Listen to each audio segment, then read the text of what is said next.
My people, you don't finally read as they talk to you now. Somebody just drew my attention to the fact that the video was muted. I don't know how it got muted. But you don't support such people and make excuses for them. It is wrong. It is morally wrong to make excuses for such people. And so you cannot be my friend. They have no excuse whatsoever. Millions of people are going. There's a Muslim woman I read about who came from the UK with her husband. They were kidnapped on Auchi Road. And the gory tale she wrote, a Muslim, she was in niqab, not jalebab. Her face was covered. She was a Muslimat. She came from the UK. Her face was covered. I read her story. As I was reading her story, I cried. And I made a vow to myself that anywhere I see these people, I will deal with them. And I have dealt with them everywhere. In my home, around my environment, I've gone outside to deal with them. And not only that, see, let me tell you, I'm not your regular. Even outside this country, when things happen like this, I am one of the first person they call. There's a very close person to me. Very, very close. He's dead. And he died because of his act.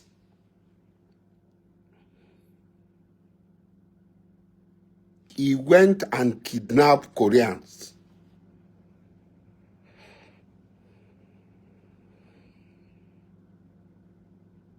He went and kidnapped Koreans. And those who are close to me know, I cursed him and his people.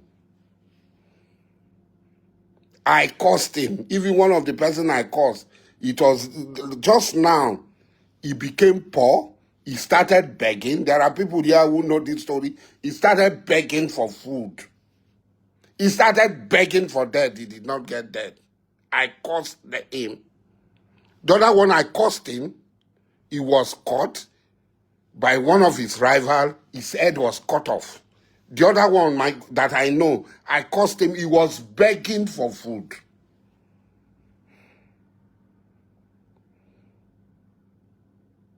Until he came to beg. Because he benefited from the kidnapping. People know me in my house and outside my house.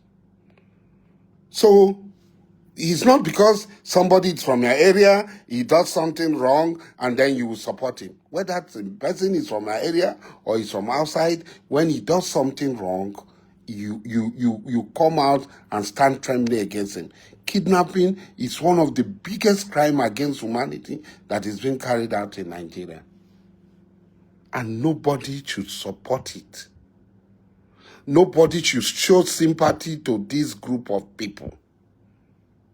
This group of people have no basis to be alive. They have no basis to be alive. No basis whatsoever. So that is my disagreement with Gumi. Some time ago, some brothers, there's a need for you and Che Gumi to meet. They might be watching me, and I told them, me, why am I meeting him? We don't share the same Islamic ideology. He's a Salafist. I'm not a Salafist.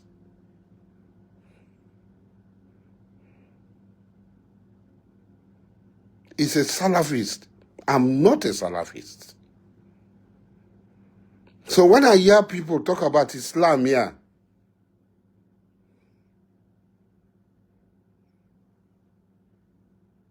they don't know anything about Islam.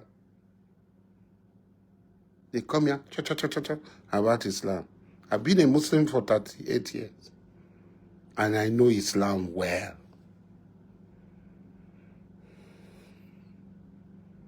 I know Islam very well. Yes, Gumi's father was a Salafist, but he was a good man. Mahmoud Gumi was a good man. When you meet him, he was a very humane, good man. I've never met Ahmed, but from his utterances outside, it shows that he changes when it affects people. He feel like his own people. If your people are committing evil, you must go against them. That they should be rehabilitated. Are they ready to be rehabilitated? Many states have taken the rehabilitation route. How successful have they been?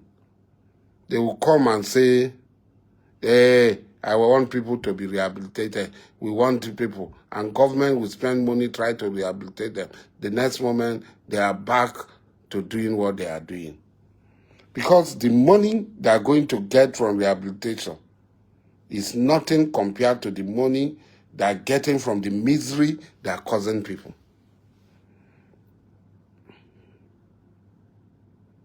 From the misery they are causing people. There is nothing to compare it from the misery they are causing people. So until Sheikh Gumi's change from that pattern of behavior, he cannot be my friend. He cannot make excuses for these fellows. These fellows are evil. They ought to be wiped out. I am 100% in support of whoever is going to wipe. See, there are certain things by nature I cannot do. I am an Amakri. Today I am that Amakri. But even before I have always told people I am an Amakri of impeccable pedigree. Not just an Amakri. When things were very difficult for me after Goodluck left, some people very close to me, they begged me, you too. Some people say, Oga, I go be pot for you. We go cook for you. When we sell, we can't give you. I said, no. In fact, a time came when I almost broke. When I almost caved in to accepting to be part of it. But as God will have it, I sat down one day in my office. One night, around 2 a.m., I was sitting in my office. And I heard a voice. Don't put your hand in this thing. The voice told me, don't put your hand into this thing. And I refused. When in the morning, the person came who had said, let him build a pot for me, when he came, and I said, no, I can't do it. He said, that person will come with money. He will give me diesel to run my generator. He will do everything. He said, okay, people, they laugh you. Say that to me, one at the Roma said that over pennies of for it going. Say, poor man, I resisted it. I stood firmly. I refused to be involved. Because if I'm criticizing multinational, what excuse will I have if I am also involved? So these are personal things that people do. You don't need to tell people.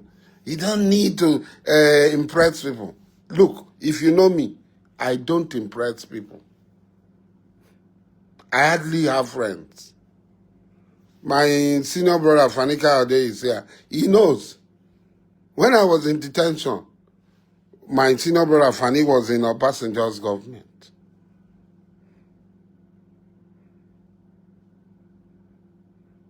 He's here. He can tell you. And so, he made a comment about my detention. I didn't have the time I was in detention to reply.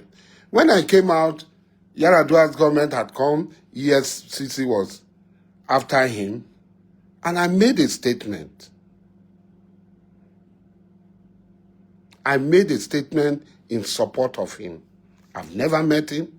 I don't know. I said, look, let the due process of the law take its course. You cannot just arrest people, throw them into prison, witch hunting and things. Fani Kayode came to my hotel. He looked for me. He came to my hotel. And he said, I thank you, my brother. I don't know that there are people like you. He's here. He's here. He's listening. He said, and from that day, we had been friends. So when I talk about Wike,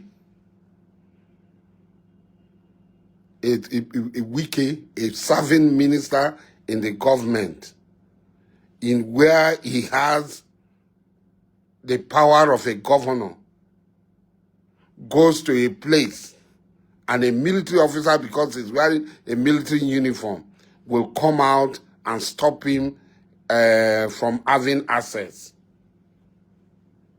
And people are applauding that he's courage. If he's courage, let him go to Sambisa now. I think they're looking for people in Sambisa. Let us not make excuse. Is it guiding private property? Is that why they engage him in the military?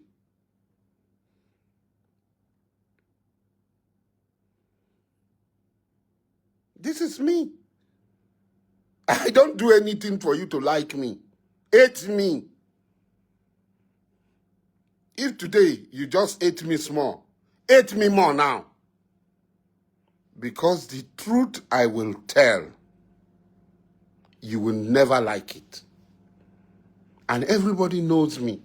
In my family, in my school, in my alma mater, in everything that I am involved. They know that, no go Asari. Asari go say in home. He no give a damn. He doesn't give a damn. Today, I am restraining myself because of position I hold. And like I said, most of these positions are like prisons.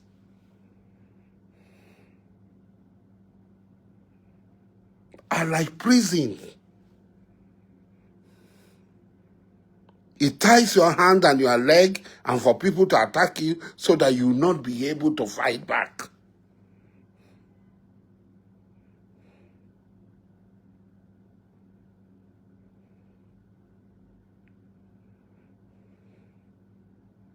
Why will Wike not be there, Idris? Is it not the minister and the governor of Abuja?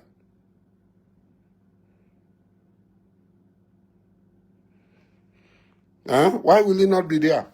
If he did not go, if he's a minister, he did not go, and people are abusing the master plan of Abuja and carrying out projects, they will say, oh, he was minister, he did not go. He delegated his position to people. Oh, Mr. President is sleeping. He doesn't even know what's happening in his government.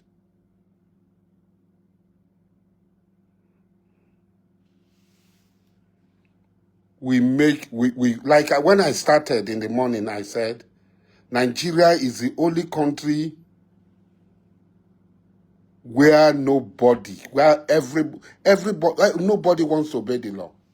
Only a few people.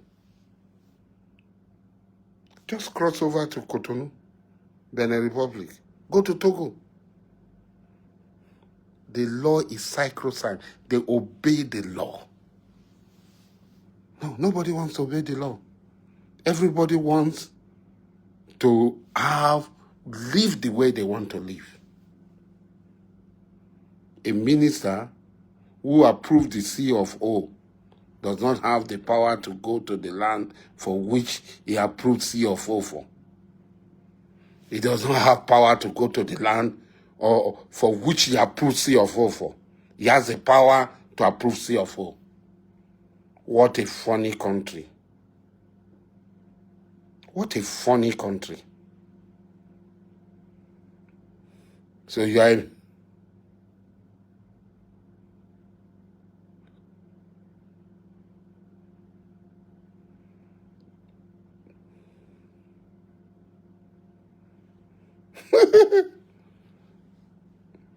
Do you know that, Idris, do you know that government can revoke the papers based on public interest?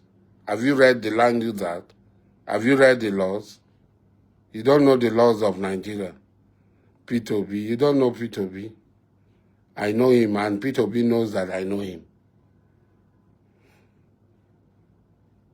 If there is anybody that, if there is anybody, you're an Igbo person now, Mazi, Nnamdi Kanu and Obi. So that's what you do. Obi, let Obi bring his score sheet in Anambra. Let the whole world see what he turned Anambra to. He was the one talking about China, Dubai when he was there. Whether he turned that place to China and Dubai at the time he left. A con man. These are con men now. If Igbos are bringing people, they'll go and bring a con man like Obi, that Nigeria should be saddled with a con person like Obi. So, for me, Shegumi should.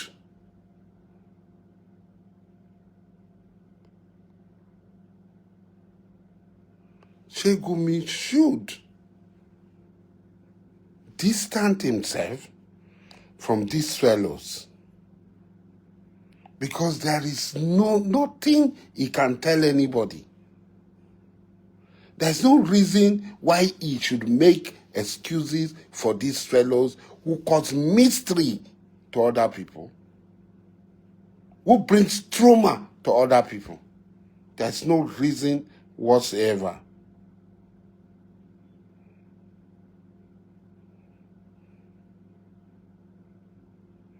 For me.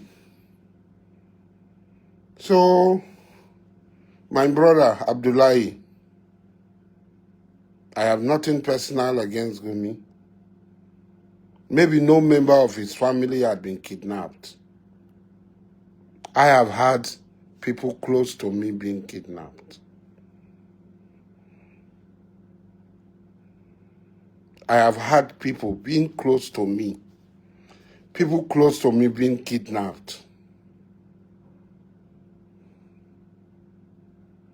And I know the trauma they passed through.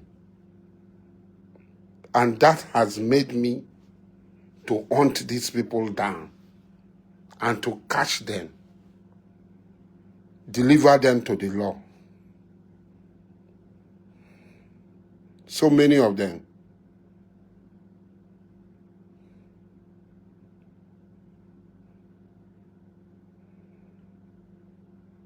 Kidnapping is one of the greatest evil. Until you don't ever pray, don't even pray for your enemy to be kidnapped. Don't. And nobody that supports or make excuses for these people is a good person. The person has no basis to do that.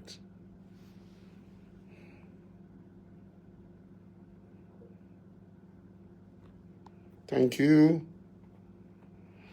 Thank you, my brother. I did not see any courage in the military man standing up. If he's not wearing that uniform and he stood up to Wike, I would have said yes. He's wearing a uniform. His people are carrying guns. So that is, it's like you are carrying gun, the other man is not carrying gun, and you say you are showing courage. What sort of courage are you showing?